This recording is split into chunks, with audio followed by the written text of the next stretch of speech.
J'aurais très peu à dire après l'intervention de Médé. Parce qu'il a dit l'essentiel, il est même sorti de sa thématique. Alors, je crois que ça serait vraiment très difficile de pouvoir parler après son intervention. Bon, de ce que je sais, qu'est-ce que nous commémorons aujourd'hui? Nous commémorons le sacrifice de jeunes gens qui ont accepté de donner leur poitrine pour ce en quoi ils ont toujours cru. C'est marquant.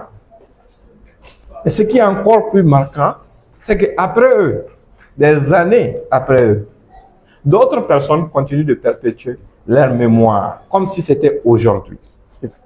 Ça montre déjà l'efficacité de l'organisation.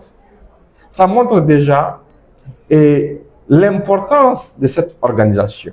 Et entre cette période et aujourd'hui, la période de 90 et aujourd'hui, il y a eu beaucoup d'autres événements.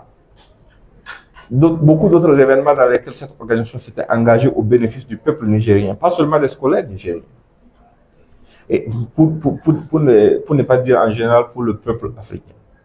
Donc, c'est une organisation qui est en bonne posture pour apporter son concours à ce que nous voulons réaliser aujourd'hui comme idéal. Parce que comme l'aîné l'a dit, dans les textes fondateurs de l'organisation, le panafricanisme a sa position, de même que d'autres idéaux, notamment la souveraineté de nos nations. Et aujourd'hui, on est dans une lutte de souveraineté, on est dans une lutte de survie. On est en train de mener un combat qui vise à nous affranchir. Et si aujourd'hui, nous nous retrouvons dans l'obligation de mener cette lutte, c'est parce que dans les autres secteurs de la vie de nos nations, il n'y avait pas des organisations comme l'USN pour perpétrer la mémoire de ceux qui se sont battus hier. Il n'y avait pas de structures qui ont fait véhiculer l'histoire, la mémoire des luttes passées. C'était un peu une sorte de désorganisation. Donc je pense qu'aujourd'hui déjà, l'organisation a compris quelque chose d'essentiel. Son rôle important et impactant dans ce que nous sommes en train d'entreprendre comme dynamique. Parce que le secrétaire général de l'organisation, je crois qu'il a été au Mali, il a été au Burkina pour discuter avec les scolaires, avec une grande délégation, je crois. Ils ont même mis une structure sur pied au niveau de nos trois pays, au niveau de l'AIS. Je pense que ça, c'est déjà un bon départ. Et ça montre clairement que les gens ont pleine conscience de la nécessité de se donner la main et de comprendre que c'est aussi votre responsabilité, c'est notre responsabilité. Parce que les enjeux, comme il l'a précisé, sont beaucoup plus importants que nos petites personnes, que nos petites ambitions. Parce qu'on ne doit pas tomber dans le piège de la manipulation. Aujourd'hui, nous sommes dans une refondation. Cette refondation, c'est vous qui pouvez l'apporter. Parce que comme l'aîné l'a précisé aussi, c'est la seule organisation ici au Niger qui peut mobiliser, qui peut fédérer au-delà des clivages politiques, au-delà de toute autre considération. Donc je pense que pour cette raison, je dirais que vu qu'ils ont déjà pris conscience de leur rôle, de ce qu'ils peuvent jouer comme rôle, de ce qu'ils doivent jouer comme rôle, nous ne pouvons que vous encourager et vous remercier et encourager surtout à créer des cadres de réflexion.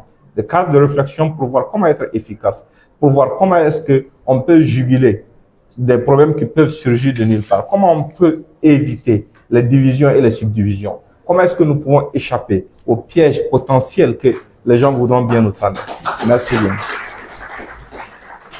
Bonsoir, chers camarades. Mais avant de dire mes deux mots, permettez-moi de remercier le camarade Ibrahim Maïga. J'ai commencé à le voir depuis longtemps, mais pas physiquement. À travers les réseaux sociaux, quand il parle, vous allez entendre parce que je ne suis pas venu ici pour que tu ne puisses pas entendre. Tu le sais très bien.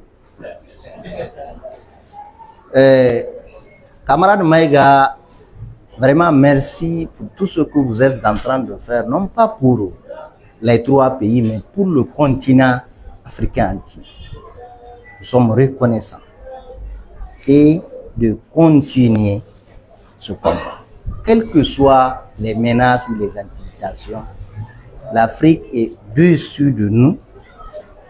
L'Afrique devrait être devant nous.